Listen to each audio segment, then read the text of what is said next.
안녕하세요. 대단히 반갑습니다. 윤석열 정부의 자유는 누구를 위한 자유인가? 장하준, 이종태 기자.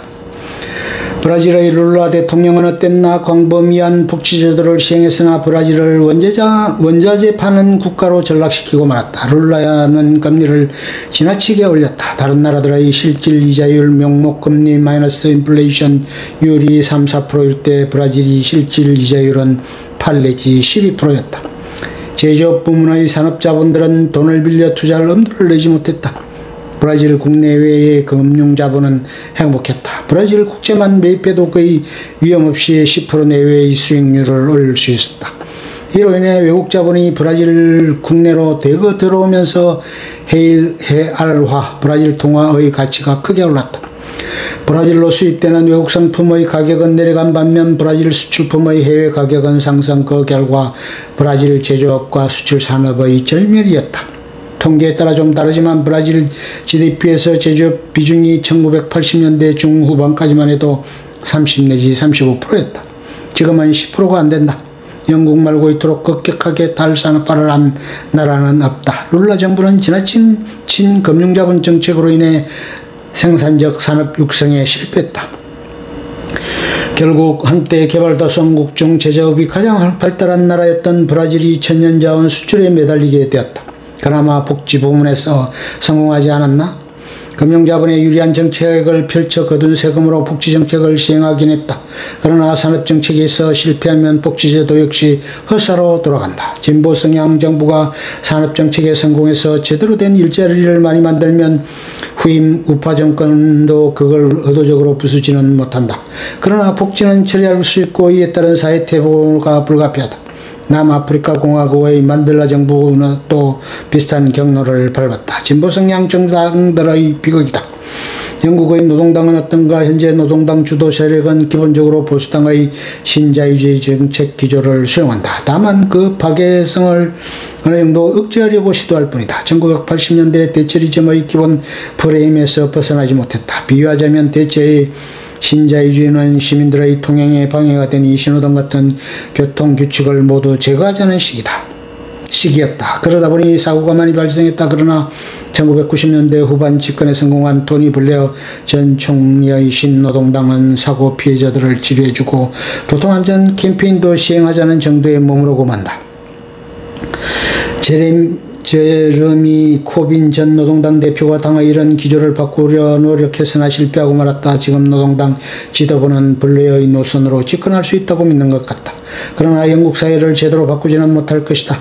한국의 더불어민주당은 다른 나라 진보 성향 정당들과 비슷한 흐름 속에 있다고 생각한다. 신자유주의를 기본적으로 받아들이면서 너무 거친 것만 좀 다듬자는 것 아닌가. 민주당 정책을 보면 앙겔라 메르켈 전 독일 총리 같은 기독민주당 좌파보다도 오른쪽이라서 진보로 부르기 쑥스럽다.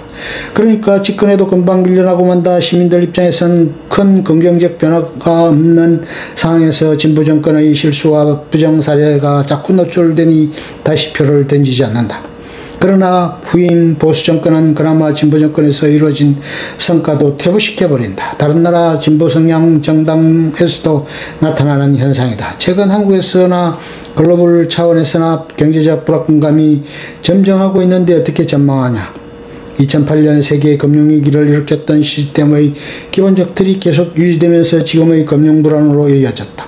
1930년대의 대공황 이후엔 큰 변화가 이루어졌다. 당시 미국 민주당 정권만 해도 이른바 뉴딜로 적자 재정을 통한 사회간접자본 개발, 투자은행, 상업은행 분리, 정권거래위원회, SEC 설립, 연방보험공사 설립, 사회보장법 제정, 노동자의 협상력 강화, 와그너법 등으로 꽤 새로운 사회를 만들었다. 그러나 2008년 위기 이후엔 은행의 자기자본 비율을 높이고 아주 이상하게 설계된 파생금융상품을 규제하는 조치 정도로 그쳤다. 근본적인 계획이 없었기에 경제가 회복되지 않았고 그렇게 되자 기준금리를 0%로 낮추면서 통화평창으로 자산시장에 거품을 불어넣어 경기를 지탱했다. 그 덕분에 코로나19 팬데믹 당시 미국, 영국 등에선 실물 경제가 10%씩 위축되는데도 주식 등 자산시장은 엄청난 호황을 누렸다. 이러는 와중에 팬데믹으로 인한 국제 공급망 교란, 미중 갈등, 우크라이나 전쟁 같은 사태가 겹치면서 인플레이션이 발생하자 기준금리를 급격히 올렸다.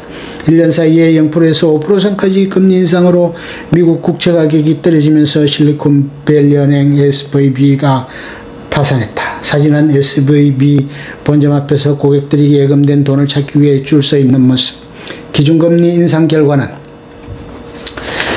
0% 금리가 10년 이상 유지되어 왔다. 자본주의의 기본 원리에 대한 파괴다. 자본시장에서 진입하는 가격, 돈 빌려 투자하는 상황에서 빌리는 비용인 금리는 자본시장의 가격으로 표현할 수 있다. 이 사라졌기 때문이다. 0% 기준금리 하에선 수익률 1%인 투자든 10%인 투자든 모두 유지될 수 있었다. 그런데 기준금리가 갑자기 5%로 올라가니 예컨대 수익률 1%인 투자는 투자 비용도 감당하지 못하는 부실자산으로 전락해버린다. 이런 상황이 최근 미국 실리콘밸리 은행 파산으로 폭발했다. 2008년 위기는 금융기관들이 위험한 금융상품을 대량 보유했기 때문이었다. 그러나 SVB가 대량 보유한 자산은 가격 변동이 크지 않고 부도 가능성도 없으니 부실화할 위험도 극히 작은 세계 최고의 안전자산인 미국 국채였다. 그런데 금리 인상으로 미국 국채 가격이 떨어지면서 SVB가 위기를 맞게 된 것이다. 지금의 금융 불안은 2008년 당시 성격과 성격이 많이 다르다. 글로벌 차원의 금융위기가 발생할까? 위기가 발생할 확률이 높다고 생각한다. 금융당국자로서는 진퇴양난이다. 인플레이를 막으려면 금리를 올려야 하는데 그랬다간 금융불안이 더욱 심화된다. 지금 수준을 유지해도 그동안의 금리 인상으로 부실화된 금융자산이 언제 터질지 모른다. 2008년 수준의 금융위기는 아닐지라도 부실자산들을 해소하지 않는 상황에서 금융불안을 진정시키긴 어렵다. 현 사태의 원인을 통찰하고 금융시스템을 근본적으로 개혁해야 한다. 이런 와중에 미국은 자신이 주도한 이른바 규칙 기반 무역체제를 스스로 해체하고 있다. 반도체, 자동차 등 한국의 핵심 산업을 위협하기도 한다. 미국은 원래 그런 나라다. 국익을 위해서 필요하다면 어떤 일이든 한다. 패권국이 되기 전엔 자유무역을 반대했다. 링컨의 후임인 율리시스 그랜트 대통령은 영국이 자꾸 자유무역 하자는데 미국도 할 거다 한 200년쯤 뒤에 미국 경제가 영국만큼 강해지면 이라는 취지로 연설하기도 했다. 이랬던 미국이 2차 대전 이후 패권국으로 부상하면서 자유무역을 제창하게 된 것이다. 더욱이 다른 나라들은 산업정책 안되라고 설교하면서 자신은 국방연구라는 명목하에 컴퓨터, 반도체, 터치스크린, 인터넷 등을 개발했다. 실리콘밸리는 빌 게이츠나 스티브 잡스가 아니라 미국 정부가 만든 거다. 반농담이지만 2차 대전 이후 미국의 가장 중요한 산업정책이 우리는 산업정책 하지 않는다고 우기는 것이었다고 생각한다. 미국의 자유무역제의는 양도구역처럼 느껴지기도 한다. 1970년대 일본 자동차가 미국 시장을 점령했을 때 희한한 일이 벌어졌다. 이른바 자발적 수출 억제라는 이름으로 협상을 통해 미국이 일본이 대미 자동차 수출을 줄이겠다. 사실상의 쿼타 수출 물량 제한을 부과한 것이다. 그러나 표면적으로 일본 기업들이 자발적으로 대미 수출을 억제했다고 거짓말을 했다.